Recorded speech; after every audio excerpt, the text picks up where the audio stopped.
Salut à tous. Alors ce soir et demain, nous sommes le 14 Iyar et c'est une double grande date puisque c'est Pessar Sheni qui est également qualifié de Pessar Katan, de Petit Pessar, et également la Iloula du grand tzaddik Rabbi Meir Baal Hanes, le faiseur de miracles. Alors quelques mots sur ces deux grands événements pour les vivre au mieux. Tout d'abord, Pessar Sheni, c'est quoi l'idée? Alors le 14 Nissan, on avait l'habitude d'amener le Korban Pessar. Tous ceux qui n'avaient pas pu amener le Korban Pessar parce qu'ils étaient loin, en chemin, ou ils étaient impurs ou pour d'autres raisons, le 14 Nissan, avaient en quelque sorte un mois plus tard une session de rattrapage le 14 Iyar, c'est ce qu'on appelle Pessar Sheni. Et donc jusqu'à aujourd'hui, c'est un jour qui est un petit peu un jour de joie, où on multiplie la joie, on a l'habitude également de manger de la matzah, où on ne dit pas les taranunim, les supplications, etc.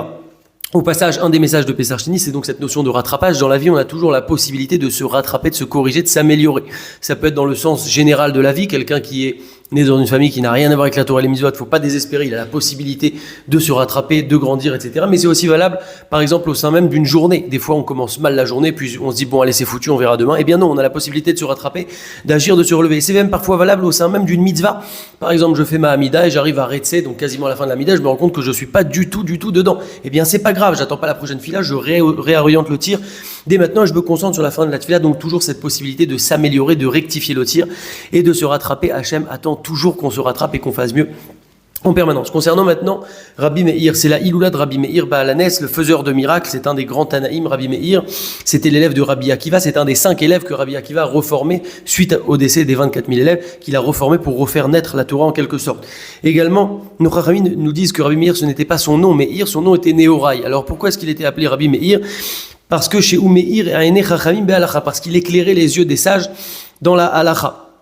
Également, pourquoi on n'a pas fixé la halakha comme lui? Eh bien parce que les sages n'arrivaient pas à descendre dans la profondeur de son raisonnement tellement il était poussé. Également, toute Mishnah dans laquelle on n'a pas le Tana qui est marqué, le nom du Tana n'est pas marqué, eh bien c'est une Mishnah, un enseignement de Rabbi Meir. Voilà un petit peu la grandeur de Rabbi Meir. Une petite histoire au sujet du tzaddik, puisque c'est bien de parler du tzaddik le jour de sa Iloula. Rabbi Meir, il était sofer stam, il écrivait des sifrei Torah, tfilin, mezuzot, et d'ailleurs un jour il s'est retrouvé en dehors d'Israël pour passer pour Purim, il n'avait pas de Megillah. Eh bien qu'est-ce qu'il a fait? Il a pris un parchemin, il a écrit une Megillah, il s'en est rappelé de tête, il a écrit cette Megillah et il a pu la lire. On sait que quand il était sofer, il gagnait 3 slaim par semaine, 3 pièces de 3 valeurs d'un séla. Et avec un séla, il se nourrissait et il buvait. Avec un séla, il s'habillait. Avec le 3e séla, donc il donnait un tiers de sa fortune aux Talmidei Chachamim pour les entretenir, donner aux pauvres, etc. Voilà donc le but du tzaddik, le but du jour du Saïloula, c'est de parler du tzaddik, mais c'est aussi d'attraper des nitzotzot. On sait que l'âme du tzaddik s'élève chaque année le jour de Saïloula et qu'on a la possibilité d'attraper des nitzotzot, des étincelles du tzaddik, de ses caractéristiques, de ses midot. C'est surtout ça le but du Iloula, alors qu'on puisse s'élever comme le tzaddik. D'ailleurs, n'hésitez pas à allumer une bougie et à faire vos demandes par le mérite de Rabbi Meir Baal Hanes. Vivons au mieux ces 2 grands jours, 14 Iyar, Pessar Sheni et la Iloula du tzaddik Rabbi Meir Baal Hanes, Bezrat Hashem, Chazak.